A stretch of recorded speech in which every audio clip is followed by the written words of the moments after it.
Il existe un monde où l'angoisse fait partie du paysage.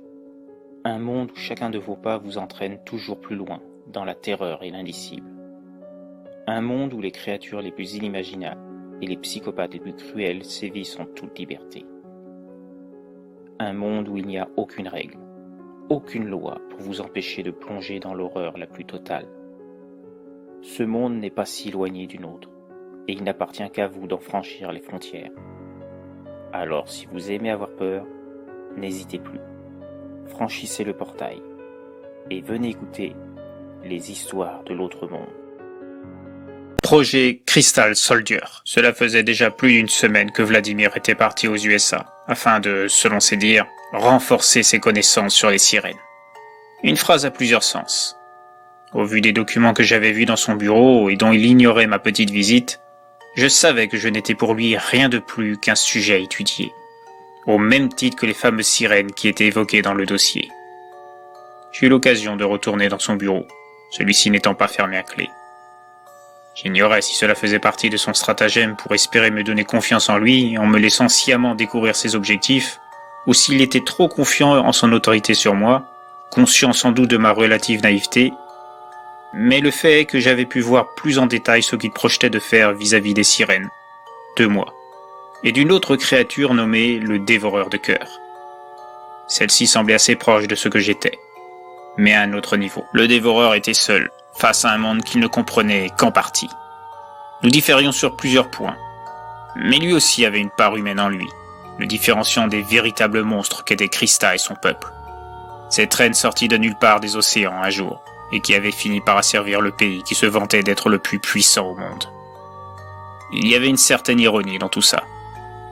Il y avait d'autres notes concernant le dévoreur, un nommé Ryan, un ancien agent du FBI qui avait succédé à la créature l'ayant précédé, à sa demande, afin de continuer une quête, un devoir, orchestré depuis les premiers pas de l'homme sur Terre, comme une mission que cette race était sentie obligée de suivre, afin de réparer ce qu'elle considérait comme une faute impardonnable.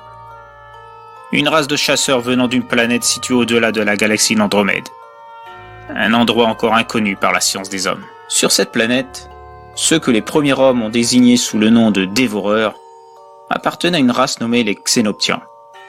À l'origine, ils étaient des sortes d'animaux capables de vivre aussi bien dans les océans de leur planète que sur le sol rocailleux qui constituait 60% de la surface. Une brisure au sein du noyau de Xénoptia, nom donné à leur monde, a modifié l'atmosphère, qui s'est remplie d'une teneur en azote et en potassium extrêmement élevée, causant une évolution chez les futurs Xénoptiens. Leur métabolisme a été bouleversé, au point que ceux-ci ont vu leur système anatomique constitué d'un équivalent des branchies de nos amphibiens totalement transformé, faisant d'eux des créatures ne pouvant plus que se mouvoir sur le sol. Cela créa aussi une insuffisance en prostaglandine, molécules constituant en partie les cardiomyocytes, les cellules du cœur. De ce fait, pour survivre à leur environnement devenu nocif, il leur fallait réapprovisionner leur corps de cette molécule, présente dans le cœur, car celle-ci était nécessaire à leur nouveau métabolisme. Dans le même temps, leur capacité intellectuelle avait nettement progressé, et créant au fil des années qui suivirent une civilisation à part entière, et leur permettant de comprendre rapidement leur besoin de se nourrir de cet organe. Cela leur prit du temps avant de découvrir ce fait. Au début, ils pensaient que se nourrir des autres animaux de leur planète leur permettait de survivre. Mais ils découvrirent par la suite que seuls ceux qui mangeaient le cœur avaient une espérance de vie plus longue. Dès lors, le cœur devint leur nourriture principale. Au début, je me demandais comment Vladimir avait pu obtenir autant de renseignements sur les origines de cette race. Puis, en parcourant le dossier, il était relaté qu'il a eu connaissance des travaux d'un sorcier ayant recueilli une créature mourante qui lui raconta son histoire. Ce sorcier, j'eus du mal à le croire en le lisant. C'était le père de mon créateur. La créature mourante était un dévoreur, n'ayant plus assez de force pour transmettre son pouvoir. Et ayant donc relaté son histoire par le biais d'un dictaphone à celui qui était donc, de mon point de vue, mon grand-père. Mon père hérita de ce dictaphone à la mort de mon grand-père. Mais il ignorait ce qu'il contenait exactement, ne l'ayant jamais écouté, ayant juste des consignes pour le mettre dans un lieu sûr. mais celui-ci fut volé une nuit par un homme de passage, en quête d'objets de valeur à revendre. Mon père était absent de sa maison cette nuit-là, ayant passé avec celle qui devait devenir sa future épouse. Cet homme de passage, c'était Sergueï, le policier qui nous avait retrouvés, Svetlana et moi, il y avait 3 ans de cela. Le même Sergueï qui avait rencontré Vladimir alors qu'il crevait de faim dans la rue. Vladimir l'avait pris sous son aile, l'éduqua avec l'aide d'Irina, qui était sa petite amie à cette époque, et lui fit passer le concours d'entrée pour être policier. En guise de récompense, il demanda à Sergueï de lui obéir lors de petites missions spécifiques, quand il le lui demanderait. Quant à Irina, afin de financer les travaux de Vladimir demandés par un mystérieux groupe, nommé la Chambre des Neufs, elle eut à charge de trouver un riche propriétaire, le séduire, l'épouser, et s'arranger pour être sur son testament, afin d'hériter de son argent. C'est ainsi qu'Irina fit la connaissance du père de Nastia. La suite, je la connaissais déjà, puisque j'en étais le héros involontaire. Toutes ces informations avaient eu l'effet d'un véritable coup de poignard pour moi. Le dévoreur, Krista, Vladimir, Irina, Sergueï, mon père, le père de celui-ci, tout était relié à la manière d'un immense puzzle, dont j'étais devenu une des pièces maîtresses, tout comme d'autres créatures que Vladimir avait rencontrées au cours des années. Je vous ai déjà parlé de cette Jorogumo, mais il y eut aussi un homme relié à la Chambre des Neufs par ses parents, produit d'une expérience orchestrée par celle-ci, dont la chef de file était la numéro 4 du groupe, une certaine Nebula, un nom de code. Cet homme, leur fils, vivant avec sa mère, toujours en vie dans des bois près d'une petite ville. Des bois considérés comme maudits par un tueur insaisissable, qui a donné lieu à une légende urbaine locale, Woodsman. Il m'avait bien fallu 3 jours pour emmagasiner toutes ces révélations dans mon cerveau, faisant remonter à la surface des souvenirs douloureux. La mort de mon père, celui de Nastia et de Svetlana. Toutes ces personnes qui avaient croisé ma route, et pour qui j'avais été leur malédiction. Cependant, Vladimir ne m'avait pas laissé seul en ces lieux. Le jeune assistant de Vladimir, Alexei, était là pour veiller à la suite du programme me concernant. Même si j'avais pu avoir connaissance de toutes ces informations, il me manquait l'essentiel. Mon rôle à moi, quel était-il exactement? Qu'est-ce que Vladimir comptait faire de moi dans les détails? Tout comme j'ignorais ce qu'il était advenu d'autres créatures indiquées dans les documents trouvés. Je savais que le dévoreur vivait toujours dans son environnement, tout comme Woodsman continuait sa vie avec sa mère dans ses bois. Mais il n'y avait rien indiqué concernant la Jorogumo, ainsi que d'autres. Un Wendigo, une créature descendante directe de la bête du Gévaudan, proche du loup-garou. Un Bigfoot, un Aswang, un Chupacabra et des dizaines d'autres énumérés dans le dossier. Mais il n'y avait rien sur la nature du projet Crystal Soldier. La seule chose que je savais, c'était que la teneur et le but du projet, qui avait un autre nom à l'origine, avaient été chamboulés suite à la découverte de mon existence. J'étais devenu le point central du projet, et au vu du sort réservé aux sirènes et tritons aux USA, des sujets d'expérience très poussés de ce que j'avais pu lire, je me demandais si à terme je subirais un sort analogue, ou si j'étais voué à un rôle plus particulier, raison pour laquelle il prenait autant soin de mon confort et de ma survie. Des dizaines de questions me submergeaient, quand Alexei entra dans la petite chambre qui m'avait été aménagée, un endroit digne d'un roi de conte de fées, avec tout le luxe propre à un haut dignitaire. Alexei prit la parole. Eh bien Victor, déjà réveillé? Ce n'est pas à cause de moi, j'espère. Je le regardais, tentant d'esquisser un sourire, avant de le rassurer. Non, ne t'inquiète pas. Je pensais à plusieurs choses. Des choses de mon passé se mélangent à d'autres. Tu ne m'as pas réveillé. Je n'ai pas beaucoup dormi cette nuit de toute façon. Trop de choses m'interrogent. Alexei me regarda, alors que j'étais assis sur mon lit, avant de reprendre. Tant mieux. Ça m'aura embêté d'avoir perturbé ton sommeil. Maintenant, si tu as des insomnies, je peux te donner ce qu'il faut pour la nuit prochaine. Je ne sais pas encore exactement quand Vladimir va revenir, mais s'il rentre et qu'il voit que tu as les yeux explosés et que cela a eu des conséquences pour nos petits tests, il risque de me passer un savon. Je l'observais, comme génie. Alexei avait été d'une extrême gentillesse avec moi depuis le départ de Vladimir. Presque comme un frère. Toujours d'une attention déstabilisante. Je n'arrivais pas à déterminer si c'était sa vraie nature ou s'il jouait un rôle lui aussi. J'avais déjà été tellement déçu par nombre d'humains que je ne savais plus à qui accorder ma confiance désormais. Alexei s'aperçut de ma gêne. Tu sais, je ne suis pas comme Vladimir. Je ne joue pas un double rôle tel qu'il le fait avec toi. Je ne suis rien de plus qu'un pion dans son échiquier. Mais toi, sur son plateau, tu es le roi.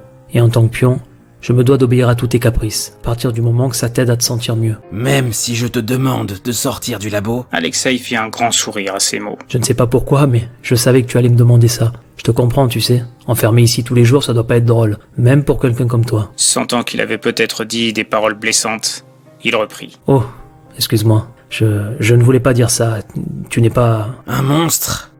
Je ne t'en veux pas de le penser. Après tout, c'est ce que je suis. Je ne suis pas un humain comme toi et Vladimir. Cela m'a pris du temps, mais j'ai fini par accepter ce que je suis. Alexei tenta de rattraper sa gaffe. Non, Victor.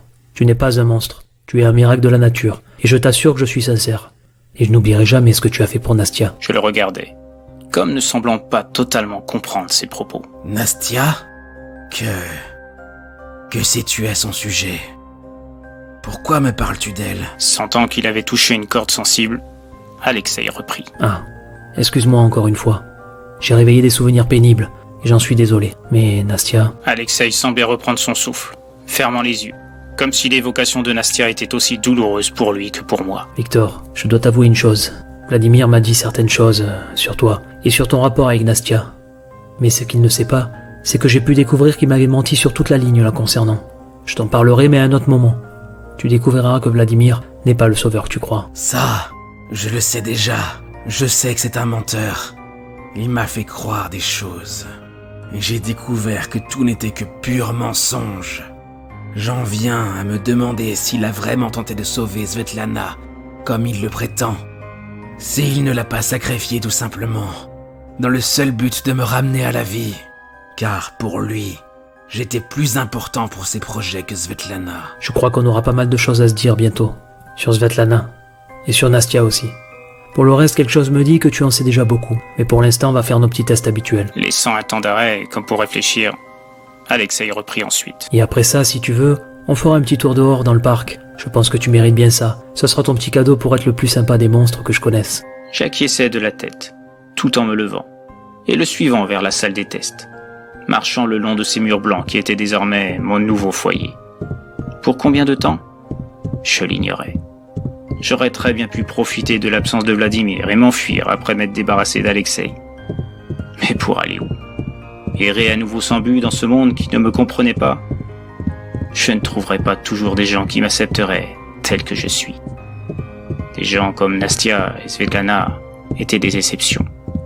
Je le savais bien. Mais surtout, c'étaient les paroles d'Alexei qui me troublaient. Je me demandais bien quel rapport il pouvait y avoir avec Nastia en particulier. Sans compter qu'il avait indiqué que Vladimir lui avait menti sur toute la ligne, la concernant elle et moi. Cela me troublait, m'interrogeait. Je voulais en savoir plus avant d'envisager de partir. Quelque chose me disait qu'une fois Vladimir revenu, je ne trouverais plus jamais d'occasion. Même si j'ignorais ce qui m'attendrait une fois dehors, cela valait peut-être mieux que retomber dans les griffes de Vladimir. J'ignorais quels étaient ses plans, mais il me devenait de plus en plus évident qu'il valait mieux ne pas attendre de le savoir avant de partir d'ici. Une fois découvert ce que Alexei avait à me dire, je m'enfuirais. Un peu plus tard, je me retrouvais dans la salle des tests. Cette salle était presque un endroit de torture. À un petit niveau, mais tout de même un lieu de douleur. Chaque jour, Alexei me faisait subir ses tests, obéissant en cela aux recommandations de Vladimir. Résistance à la chaleur et au froid dans des conditions extrêmes. Au vent. Chaque jour, l'intensité des températures augmentait. Il me transperçait de toutes sortes d'objets, allant du simple couteau à une lance, passant par des haches ou des lames de tronçonneuse, en plein milieu de mon corps. Puis des balles de différents calibres, toujours plus destructeurs. Pistolets, fusils de chasse, mitraillettes. Observant la manière et la vitesse à laquelle mon corps rejetait les projectiles. Puis il découpait des parties de mon corps végétal, jamais les mêmes, afin de voir comment mon corps réagissait. Celui-ci se régénérant à chaque attaque, quelle que soit la déflagration. Parfois c'était des coups de masse sur la tête, toujours dans une optique d'observation de ma résistance. D'autres tests consistaient à voir la puissance de mes pouvoirs. Élongation de mes racines, projection d'épines de ronces et émanations sortant des différentes espèces de plantes composant mon corps sur des cobayes animaux. Je détestais cette partie. Alexei avait beau me prévenir que connaissant la composition des gaz, il administrait l'antidote à ceux-ci l'instant d'après. Cela me faisait mal de me savoir l'origine de la souffrance de ces pauvres bêtes. Plusieurs fois, je lui avais demandé s'il n'y avait pas moyen de vérifier la toxicité des gaz autrement. Il m'avait répondu que c'était soit sur ses cobayes, soit sur des humains, sélectionnés parmi des prisonniers, grâce au contact de Sergueï, qui était monté en grade depuis notre précédente rencontre. Mais je savais très bien ce qu'il adviendrait de ces hommes, une fois venus ici. Pas que leur mort me dérangeait à proprement parler, car il était certain que, mis au courant de ce qui se passait ici, et surtout m'ayant vu, leur destin était scellé. Mais mon cerveau partageait celui de Svetlana, et elle aurait refusé de me voir faire souffrir des hommes qui ne le méritaient pas forcément, ne sachant pas le mal exact qu'avaient fait ces prisonniers. Tous ne sont pas en prison pour des raisons mauvaises. Certains y sont pour de simples bagarres de bar, un refus d'obtempérer lors d'un contrôle de police routier, une soirée éméchée ayant conduit à du tapage nocturne. Des faits qui ne justifient pas une mort plus que probable, pour ne pas qu'il puisse raconter quoi que ce soit à l'extérieur. En ce sens, Alexei, bien qu'il affirme se conformer au désir de Vladimir, et qu'il ne pouvait prendre le risque de lui désobéir sans en subir les conséquences, n'était pas si différent de lui à ce niveau. J'entendais presque Svetlana me parler, comme si elle était face à moi. Ton rôle est de défendre les beautés de la nature, Victor. Contre tous ces assaillants, ces hommes, ces prisonniers n'en font pas partie. En tout cas, tu ignores s'ils l'ont fait. Tu n'es pas un meurtrier, tu es un justicier des belles choses. C'étaient des moments troublants. Je ne la voyais pas, ce n'était donc pas un fantôme. Mais comme c'était son cerveau qui était en moi, qu'elle se fondait en moi via mon cristal de vie, c'était comme si nous partagions les mêmes choses, les mêmes ressentiments, au même moment. C'était une sensation vraiment étrange. Vladimir m'avait dit qu'elle était désormais moi et que j'étais elle. Mais je ne m'imaginais pas à ce moment que cela pourrait être à ce point.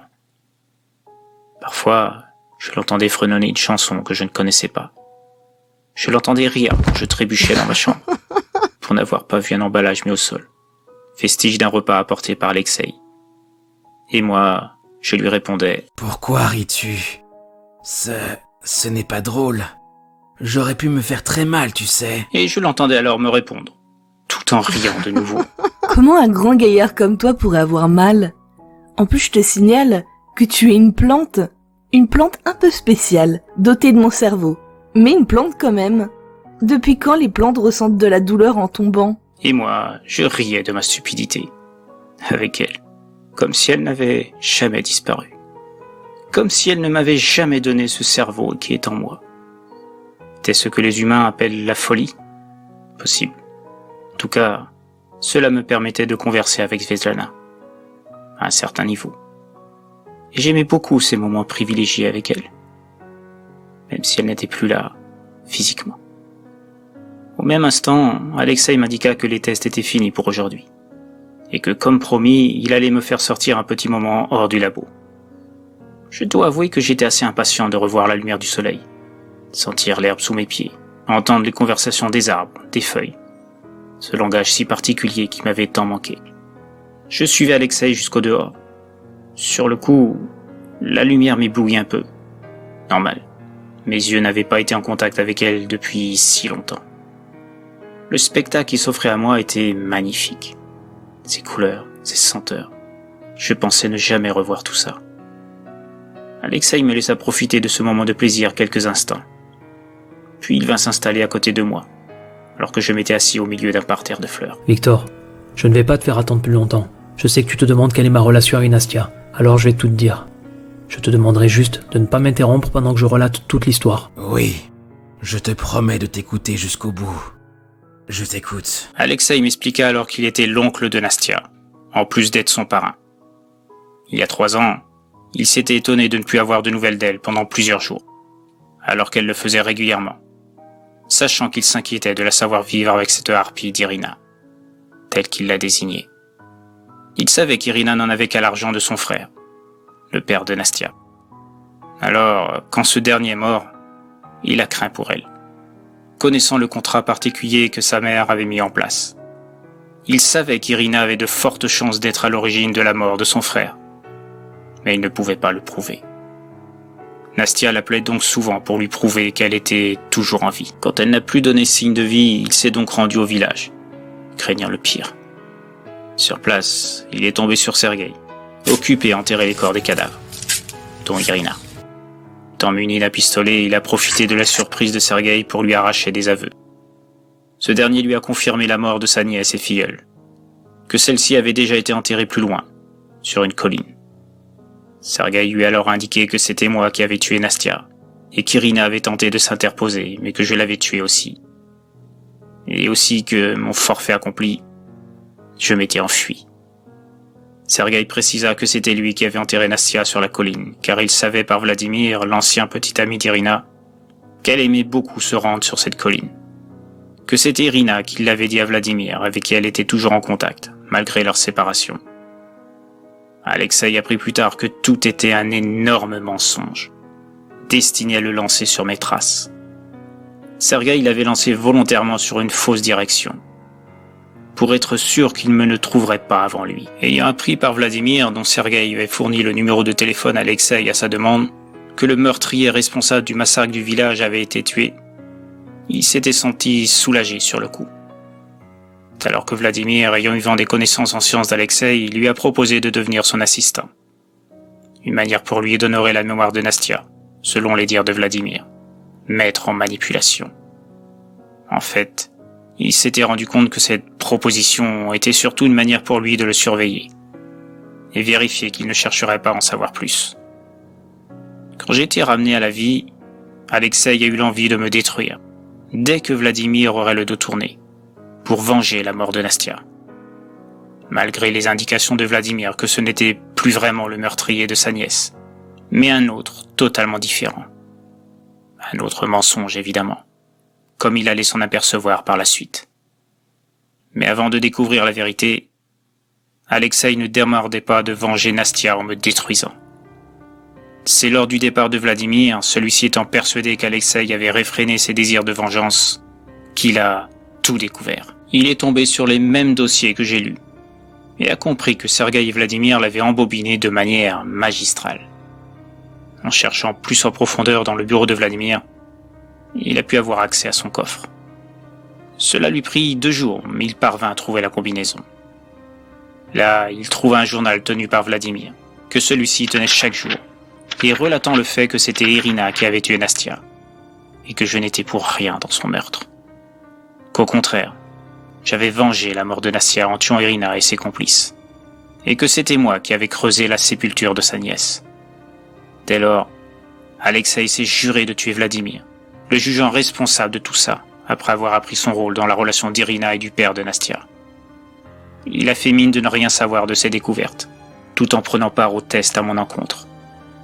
L'objectif pour lui étant de découvrir un moyen de piéger Vladimir à son retour, en se servant de moi comme instrument de vengeance. À ces mots, je m'insurgeais, refusant d'être utilisé comme un objet pour satisfaire ses désirs. Je repousse alors violemment Alexei avant de m'enfuir en direction des bois. Mais j'eus à peine le temps d'atteindre la lisière du bois environnant qu'une douleur effroyable m'emplit le cerveau. Comme si des millions de piqûres d'abeilles avaient planté leur dard directement dans ma tête et que je ressentais l'action de tous ces venins. Je m'effondrais à genoux, submergé par la douleur, ne voyant pas Alexei s'approcher doucement vers moi. Arrivé à ma hauteur, la douleur s'arrêta aussi soudainement qu'elle était arrivée. Alexei me parla alors. Tu vois, Victor, parmi les petits secrets de Vladimir envers toi, j'ai découvert qu'il avait quelque peu amélioré ton cristal de vie. Il a rajouté un dispositif permettant d'envoyer des décharges électrostatiques directement sur les fibres du cerveau de Svetlana, qui sont reliées à ton cristal, provoquant cette grande douleur que tu viens de ressentir. Une manière pour lui de s'assurer que tu resterais sa chose, et que tu lui obéirais sans discuter, et aussi pour pallier à d'éventuels actes de violence de ta part envers lui. Je regardais Alexei, conscient de m'être fait berner par sa prétendue gentillesse. En fait, pour lui, je n'étais qu'un instrument pour se venger. Rien de plus. Pour le reste, je n'étais à ses yeux qu'un monstre comme les autres. malgré ce qu'il m'avait dit. Pourquoi? Pourquoi fais-tu ça? À quoi cela t'avancera-t-il de le tuer? Cela ne ramènera pas Nastia. Il a beau être un être mauvais, sa mort ne t'apportera rien. C'est là que tu te trompes. Tu es loin de tout connaître en psychologie humaine. Le tuer me soulagera, tu n'imagines même pas. Il m'a manipulé comme il t'a manipulé à toi aussi. Tu devrais être heureux de participer au piège que je lui prépare, et dont tu es l'ingrédient principal. Je refuse. Je refuse de faire ça. Je ne suis pas un objet dont tu peux disposer à ta guise. Je sais qu'il n'est pas seul dans le projet qu'il prépare. Si tu le tues, un autre prendra sa place. Cela ne réglera rien. Alexei me regarda, un sourire ironique au coin des lèvres. Je crains que tu n'aies vraiment pas le choix de m'obéir. Et tu vois ce petit boîtier? C'est ce qui me permet de déclencher ta douleur que tu as subie tout à l'heure. Tant que je l'ai à ma possession, tu es mon esclave. Et un esclave, ça obéit à son maître. Que tu le veuilles ou non, tu m'aideras à tuer Vladimir. Ses yeux étaient pleins de haine, comme rarement j'en avais vu chez les êtres humains que j'avais croisés lors de mon périple. Je savais qu'il avait raison. Tant qu'il avait cet instrument pour me contrôler, je ne pourrais pas m'opposer à son plan. Je devais d'abord découvrir comment lui voler ce boîtier, ou apprendre comment enlever ce dispositif de ma tête. Et ça, avant le retour de Vladimir. Mais j'ignorais quand celui-ci reviendrait des USA. Le temps m'était compté. Car rien ne garantissait qu'Alexei se limiterait au meurtre de Vladimir. Avec ce boîtier, je devenais son petit animal domestique, obligé de lui obéir. Dès lors, qui sait quel autre acte il me ferait commettre à sa place?